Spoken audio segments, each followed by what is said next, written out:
Olá! Trisal, não monogamia consensual, poliamor, relacionamento aberto, relações livres. Todas são formas de amar que ultrapassam os padrões da tradicional monogamia. Mesmo que não existam dados oficiais, estudos apontam que o número de pessoas adeptas a elas está crescendo. Nos Estados Unidos, por exemplo, pesquisas recentes mostram que 5% das pessoas vivem relações não monogâmicas. A partir de agora, então, eu convido você a entender um pouco mais sobre esses diferentes amores com Mônica Barbosa e também com Alexandre Venâncio, que são pesquisadores e autores de livros sobre o assunto. E você, fique com a gente. Bem-vindos, Olá. É um prazer conversar com vocês. Obrigada. Acho que vai ser um programa maravilhoso, né? Acho que gera bastante interesse e também curiosidade, né? Acho que esse é um assunto que gera muita curiosidade. Aí eu vou começar com a Mônica, porque eu queria saber quando na história da humanidade, Mônica, a gente tem os primeiros registros, né, dessas diferentes formas de amar, da poligamia, perdão, dos relacionamentos não monogâmicos. Eu queria que você desse um panorama histórico sobre isso.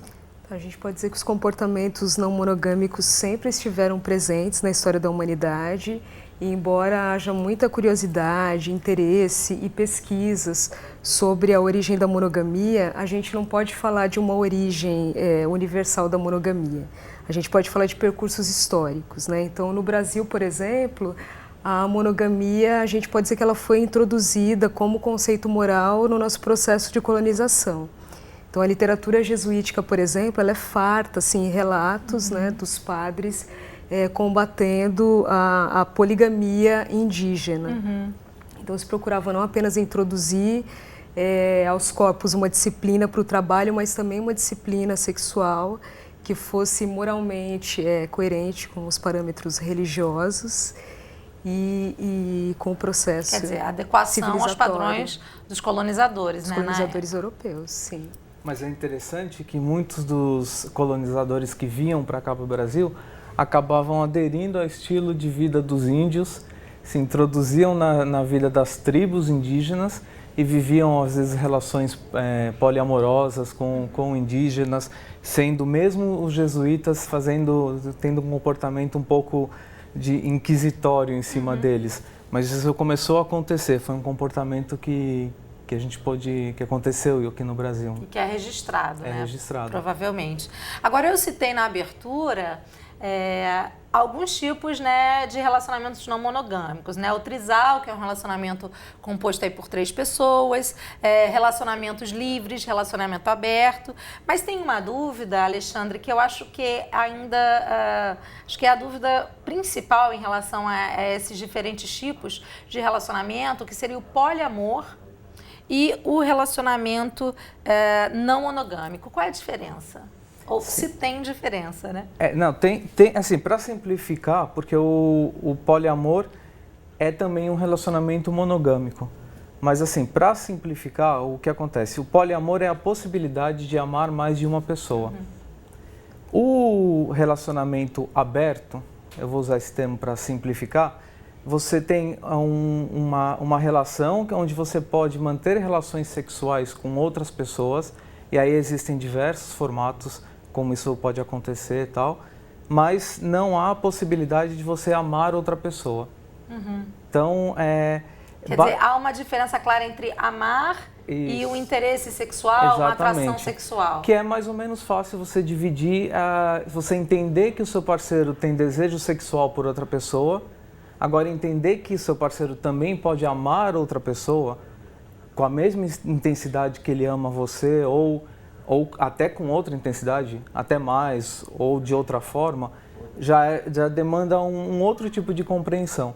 É mais difícil a gente aceitar, Mônica, que o nosso parceiro ame outra pessoa do que ele também tem um interesse sexual, uma atração por outra pessoa?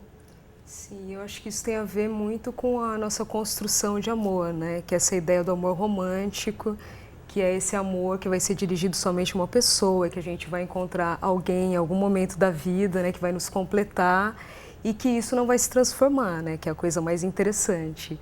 A gente aceita facilmente as transformações nas relações da nossa vida, relações de trabalho, de amizade, mas quando se trata de amor, a gente quer que que a relação se mantenha com aquela emoção do primeiro encontro. A paixão, né? A gente pode exatamente. dizer. Uhum. Agora, o Alexandre trouxe uma observação, né? Que o poliamor, ele também é monogâmico. É por isso, porque você não necessariamente concretiza aquela relação com a outra pessoa? Não, o poliamor é não monogâmico. É não monogâmico. Ah, tá. Então, por isso que eu acabei entendendo outra coisa. Então, também ele é não monogâmico. É não monogâmico. Porque você tem o amor, né? Isso. É que ele tem esse extra. Ele considera a possibilidade de você amar outra pessoa também. Gente, olha só, nós vamos exibir agora um vídeo produzido pela TV da Universidade Positivo de Curitiba, que apresenta a visão de amor de quem vai além da monogamia. Vamos ver. Então, oi, meu nome é Amanda e hoje eu vivo um relacionamento não monogâmico com meu namorado.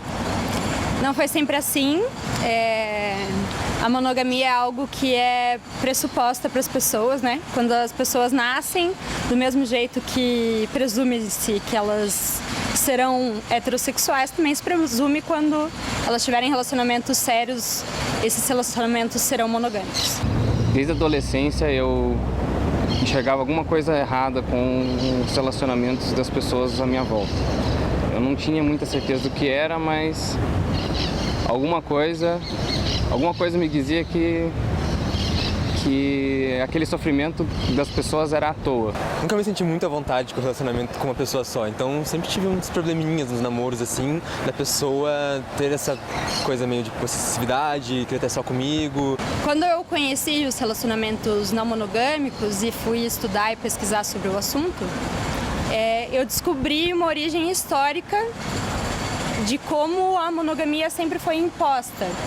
Né? Os homens, na época das cavernas, eles queriam garantir que aquela cria que a mulher estava gerando era dele. O que ele fez? Ele trancafiou a mulher numa caverna e falou, a partir de agora você é minha.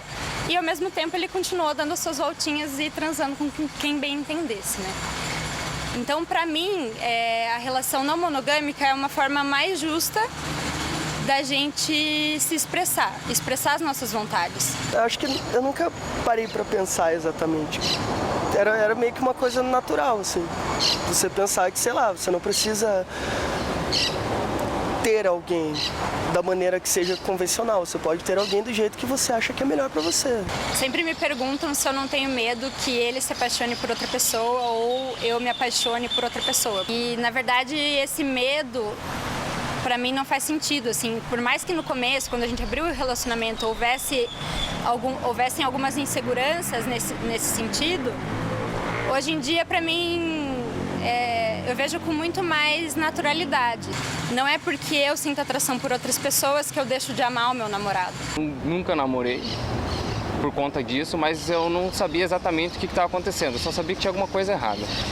E eu fui conversando com amigos e com amigas minhas sobre o relacionamento deles e geralmente as coisas não estavam certas. Tinha alguma coisa não funcionando ali e eu perguntava para um, perguntava para outro e eu não conseguia enxergar nada errado em nenhum dos dois lados. Então, para mim, nenhum dos dois estava errado, mas eles estavam sofrendo. Então, eu comecei a pensar que o problema estava no sistema que eles estavam envolvidos.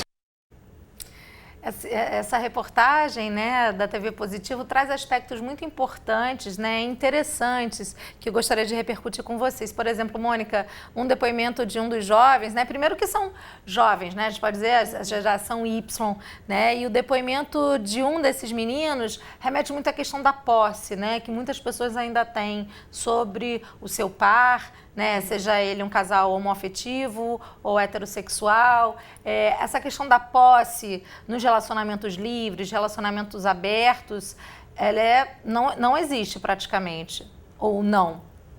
Eu acho que isso é uma das primeiras coisas com as quais as pessoas rompem, né? Essa ideia da exclusividade, né? E é muito interessante isso, né? Porque a posse é totalmente naturalizada, né? Enquanto um comportamento amoroso. Eu acho muito interessante quando as pessoas começam a ter um relacionamento amoroso, elas logo entendem que elas têm direito de solicitar relatórios para os seus pares, né, como se fosse a coisa mais normal do mundo, né? É um jeito de manter o controle. como foi seu dia, o que você fez, Exatamente. Né? E a gente relacionadas ao passado. E a gente vai entregando, né? Sim. Até o momento que você não quer entregar alguma coisa e aí como é que dá faz? ruim. Aí você tem que conversar. E aí dá ruim. E tem uma coisa que uma estudante falou ali, que eu achei muito interessante, que ela comentou, que as pessoas às vezes ficam com medo de que o parceiro vai se apaixonar por outra pessoa. Quer dizer, mas isso pode acontecer num relacionamento monogâmico. Sim. A questão é que num relacionamento monogâmico, isso implica, muitas vezes, no fim do relacionamento, porque não é aceito. Seu parceiro não pode se apaixonar por outra pessoa. Num relacionamento poliamoroso, por exemplo, se isso acontece, não é um problema. Você soma isso ao relacionamento e a relação continua mais ou menos com a mesma dinâmica. Então, quer dizer, talvez seja mais simples. Pode acontecer tanto num caso quanto em outro. Pode, só que talvez implique no fim do relacionamento. Agora, eu falei essa questão da idade, né, desses jovens que estão aí na reportagem. Vocês acreditam que essa geração é uma geração que, assim como a questão da intolerância, é uma geração que está trazendo essa mudança, né, da maior aceitação desses diferentes tipos de relacionamento, está se tornando mais, não vou dizer nem militante, né, dessa causa, mas sendo um divisor de águas na questão do preconceito que a sociedade ainda tem com as pessoas que querem um relacionamento não monogâmico? Eu acho que hoje as pessoas têm mais informação e mais condições de escolher, né, o tipo de relacionamento que querem ter. Quanto à mudança, eu não sou muito entusiasta da mudança, porque eu acho que demora muito tempo para se mudar, principalmente em relação às questões da sexualidade e da afetividade. Só para complementar uma coisa da posse, né, a gente tem que observar também que tem desigualdades nas relações, né? Tem pessoas que estão em relacionamentos ditos poliamorosos, mas que querem manter um certo domínio, né? Não querem que os outros parceiros tenham, embora isso seja totalmente o oposto do que o poliamor propõe, né? Mas é um relato muito comum, por exemplo, nos fóruns de discussões na internet, mulheres colocarem essa questão, né? De que os namorados aceitaram a relação poliamorosa enquanto eles tinham outras parceiras. Quando eles quiseram ter outros parceiros, aí eles se recusaram. Inclusive, já vi também uma entrevista uma vez com uma pessoa que registrou uma relação poliamorosa, dizendo que talvez pudesse entrar uma outra mulher, mas que não poderia entrar um outro homem na relação, né? Quer dizer, a questão do machismo até mesmo presente em pessoas que se dizem, né, mais abertas e que, Exatamente. Não, eu tenho uma relação poliamorosa, mas a questão da dominação do homem aparece até mesmo em alguns momentos. Com certeza. Mas o interessante do modelo atual, das propostas atuais de relacionamentos abertos e poliamorosos, é exatamente a igualdade entre homem e mulher. Se o relacionamento estamos falando de um relacionamento homem e mulher. Porque antigamente, senão a gente vai reproduzir um comportamento antiquado, onde o homem acabava se comportando, tendo relações extraconjugais escondidas, e a mulher não tinha direito a isso. E mesmo assim o casamento se perpetuava por anos dessa forma. Então, quer dizer, aí não adianta nada, né? Perde a filosofia, fica sem sentido. Sim. Agora, a Mônica trouxe um ponto que eu acho interessante, Alexandra, a questão da internet, né? Fóruns de discussões, a partir aí dos anos 90, né? Com o advento da internet popularizada, né? Com o crescimento das redes sociais, o surgimento das redes sociais, contribuiu muito também para difundir esses conceitos e para que essas pessoas se encontrem, né? Para que esses encontros ocorram na prática. E principalmente com essa geração, na verdade, que eu sou bem otimista com essa geração, porque eles utilizam muito das redes sociais, dessas mídias todas, e a comunicação é muito dinâmica. Eles percebem que existe um grupo muito maior de pessoas com o mesmo interesse que eles têm, e talvez se não fosse todas essas plataformas, eles pensassem que o grupo era restrito a um número, ao entourage deles, as pessoas que rodeiam a vida deles, e na verdade não é. Então, eu acho que essa é uma das grandes revoluções que está fazendo com que essas pessoas contestem relacionamentos, opções religiosas, escolhas políticas e várias outras coisas. Sim. Agora, tem um aspecto importante, né? Quando a gente vai produzir um programa, né? A gente pesquisa bastante, lê muita reportagem, e aí muitos depoimentos, né? De casais que têm um relacionamento aberto, ou de um trisal, seja ele com 2 mulheres e um homem, ou 3 homens, muitos deles falam, nós temos conflitos como um casal tradicional monogâmico. Muitas vezes surge a questão do ciúme, né? A questão do dia a dia, por exemplo, no caso de um trisal que convive na mesma casa, as questões domésticas. Quer dizer, até mesmo essas pessoas têm problemas de relacionamento. Porque eu acho que relacionamento não é fácil, né? Seja monogâmico, seja poliamor, seja relação aberta, se relacionar dá trabalho, né? Quer dizer, não é todo mundo pensando, então tá ótimo, ninguém se estressa, não tem briga. Não é um mar de rosas. Não tem conflito. Não, provavelmente, depois de um tempo, ele vai ter a mesma dinâmica de um relacionamento tradicional monogâmico. Mesmo que tenha 10 pessoas nesse relacionamento, ele vai reproduzir as mesmas coisas de um relacionamento monogâmico. Agora, tem uma questão importante, eu acho que a gente até deve fazer um alerta em relação a isso, que são as questões de saúde, né? Quando a gente tem aí um relacionamento aberto, um relacionamento livre, né? Ou qualquer relacionamento não monogâmico, qualquer forma, é a questão de você ser leal com seu parceiro e a partir do momento de você ter uma relação sexual com outra pessoa, você se prevenir, usar camisinha, né? Essa é uma questão que requer e deve ser conversada logo no início de uma relação como essa, né? Inclusive pelas pessoas monogâmicas, né? Sim. Porque um dos primeiros discursos de prevenção à AIDS foi justamente para que as pessoas fossem monogâmicas. Isso só mudou quando mulheres monogâmicas casadas começaram a se infectar pelo HIV. Sim, então, mas me perdoe até se eu pareci, não estava dizendo isso, se eu me coloquei mal, eu estou dizendo que é uma preocupação que a gente deve ter, sim, né? Como os solteiros, como os monogâmicos ou não, tem que ter também essa questão da prevenção da saúde, cuidar da sua e do outro, né? Com certeza. Esse é um aspecto que deve ser discutido também, Alexandre? Eu acho que, na verdade, a fidelidade é isso também. Então, na verdade, o casal precisa definir qual é a dinâmica em relação à saúde, tem que ser muito atento. E um pouco o que a Mônica comentou, que muitas vezes o casal monogâmico pode acontecer de uma das partes do casal dar uma escapada no relacionamento. Ou as duas. Pois é. Uhum. E aí ele volta para o relacionamento e como que ele vai abordar esse assunto? Ele suspeita que alguma coisa pode ter acontecido, alguma contaminação, alguma coisa assim. Como ele vai abordar esse assunto com a pessoa que ele tem esse relacionamento se a relação é fechada? Sim. Com certeza. Bom, Mônica e Alexandre são pesquisadores e autores de livros sobre esse tema e eu vou apresentar os livros para vocês. O primeiro é o da Mônica, Poliamor e Relações Livres. A gente vai mostrar aí para você que está em casa o livro da Mônica.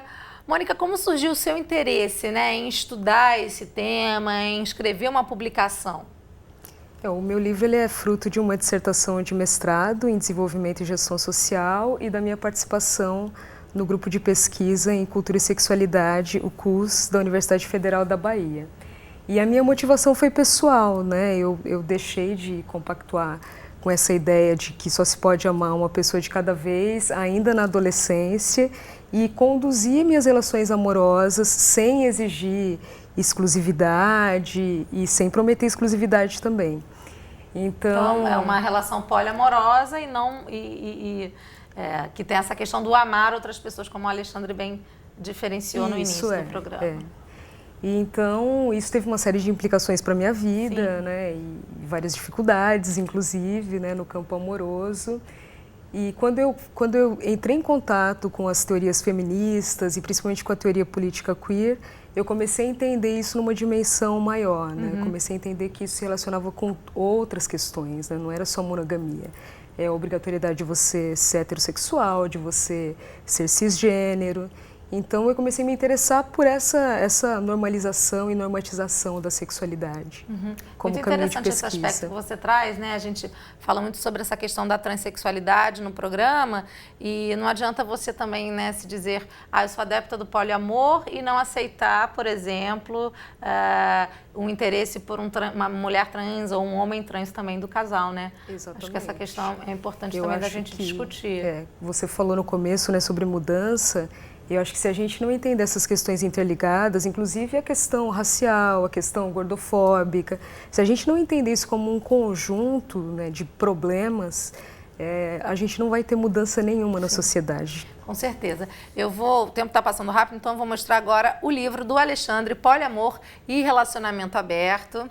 É o mais recente livro, então, e esse livro traz dicas importantes, né, para quem quer entender um pouquinho mais sobre o tema. Tem até dicas de filmes, né, músicas para inspirar as pessoas. Conta um pouquinho da sua proposta, Alexandre. Então, eu quis fazer um livro que funcionasse um pouco como um manual, então como se fosse, se a pessoa está interessada no assunto, ou para conhecer o universo, ou para participar realmente desse universo.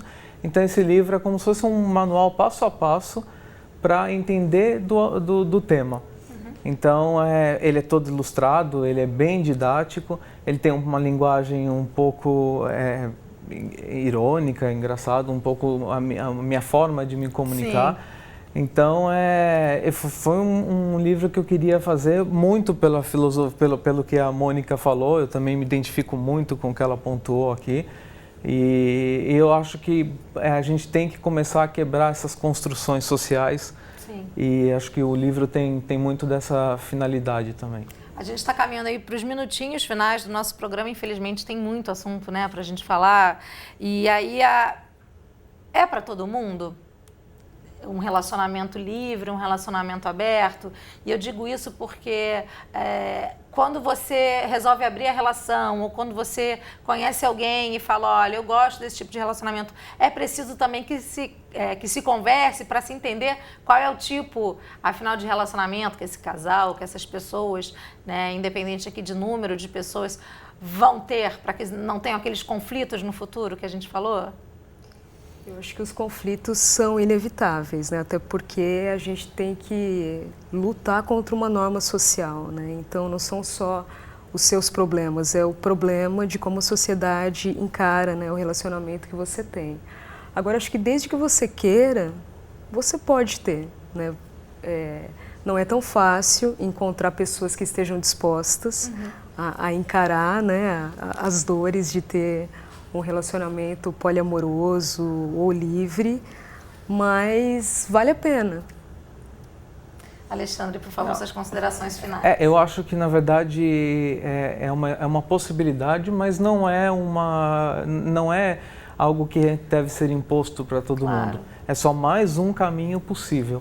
Muito bacana isso que você falou, né? Acho que o grande recado que fica aqui é que todo tipo de amor vale a pena, toda forma de amor, e que Exatamente. A gente respeite a decisão, né, de quem quer ser monogâmico, de quem não quer ser monogâmico. Exatamente, a pessoa pode gostar do que ela quiser, de sertanejo, de ostras, de Vivaldi, e os outros não precisam acompanhar elas nesses gostos. O relacionamento é a mesma coisa. Então, essa é mais uma possibilidade que antigamente não se considerava. Então, essa é a finalidade, acho que uma das finalidades do nosso material, né? Muito legal, gente. Eu queria muito agradecer a participação de vocês no programa. Eu adorei, espero que vocês tenham gostado também. Adorei e a gente volta a conversar com certeza. Obrigado. Ótimo, obrigada. A você de casa, muito obrigada pela sua companhia. Eu sempre lembro que o Conexão vai ao ar de segunda a sexta na tela da TV, mas você encontra com a gente quando quiser no futuraplay.org. Um beijo e até a próxima. Tchau, tchau.